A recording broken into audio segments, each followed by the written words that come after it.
The Titleist GP2, GP3, and GP4 drivers are making their PGA Tour debut right here in Dublin, Ohio, site of the Memorial Tournament at Muirfield Village.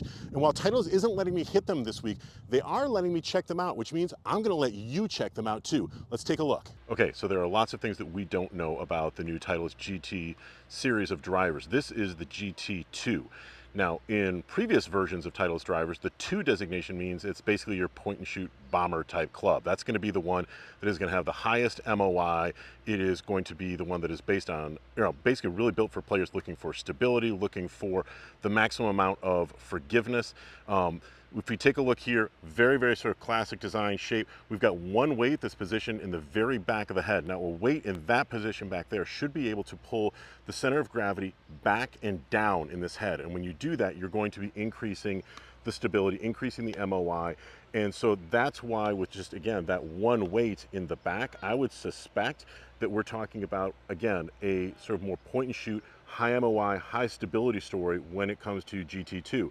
It has, this very classic sort of looking face. The thing that really I noticed right away is the size of the GT2 from the front to the back. This is a very large driver from front to back. Again, if you're trying to build something that's going to have a lot of stability, if you're going to try and increase the MOI, then you need to get the weight back away from the hitting area. And that means you need to extend out this portion of the golf club to put that weight back there as far as you possibly can. Now, we do see that there is a SureFit hosel mechanism here. SureFit hosels in Titleist drivers and in Titleist woods, frankly, allow you to independently change the loft as well as the lie angle. And lie angle adjustments can be really, really helpful for custom fitters. So this is the GT2. Now I'm going to transition into the GT3. Now the GT3 is interesting because this driver, I'm assuming, is going to be taking place of TSR3.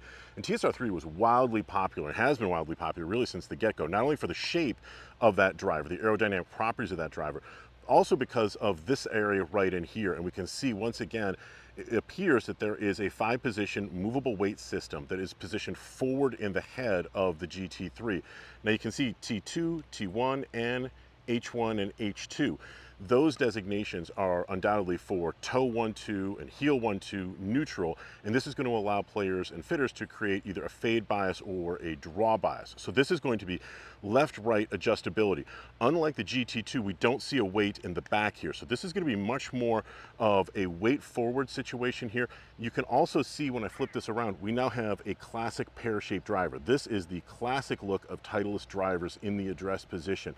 Again, gloss back finish. You do get the emblem of GT right here, but this is a very, very classic looking driver shape. And when you've got this kind of movable weight in a forward position, this GT3, I would assume, is going to create less spin. It's going to create a lower ball flight, and it's going to create, again, we know with that movable weight, you're going to be able to shift the center of gravity position. You've now got more left-right adjustability than you would have in the GT2.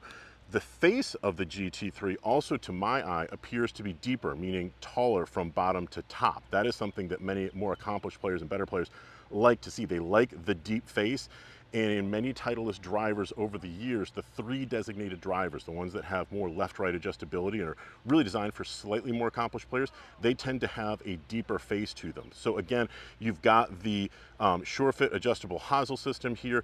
The single weight that's going to be under here, I would imagine through custom fitting that this weight can be swapped out for either a heavier or a lighter weight to give you more or less adjustability and to be able to move that center of gravity either forward significantly or forward subtly and into these draw and fade biased positions. Now I've got the GT4. Now GT4, I'm assuming, is going to be taking the place of TSR4, and this driver, once again, like the TSR4, has a forward weight and a rear weight. Now, forward and rear weights mean that players and fitters should be able to swap in heavier weights and lighter weights into these 2 positions. And when you do that, you're going to be shifting the center of gravity either forward or back. So while the GT3 had left-right adjustability to create basically the draw, the fade, the GT4, it would appear, is going to give you adjustability in the up and the down position by shifting that center of gravity back and putting a heavier weight back here in the far back section of the sole, right where that seam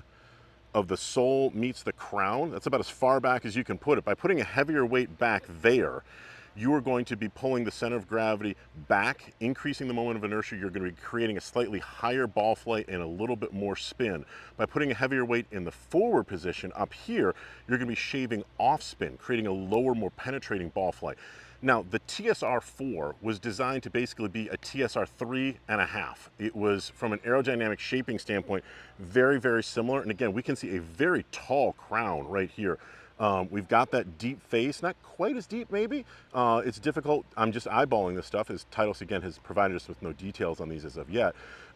It does have that deep face positioning here, but you really notice how the crown flares up from the leading edge and then swoops down and then sort of comes back in here. Very aerodynamic shaping here with the GT4. This driver, when it came out as a TSR4, was designed to basically shave or reduce spin from the TSR3, but not as much as some of the other 4 designation drivers in the past have done with Titleist. Titleist 4 Series drivers have always been these really spin-killing drivers. And there comes a time when golf balls don't spin and drivers don't create spin, when you've just got no spin to work with. And players and fitters were basically telling Titleist, we need something that's not quite as spin-killing, but gives us the ability to do that. And so the TSR4 was born. It certainly looks like the GT4 is going to be taking the place of all that. Again, looking at it in the address position, you get that very, very compact, classic Titleist look, that pear shape that you can see right there. Nothing that's going to visually obstructing. You get a really serious mirror. Obviously, you can see the trees and everything like that are up and behind me. A really super glossed up finish on all of these drivers. So thanks a lot for joining me. I'll look forward to seeing you again really soon.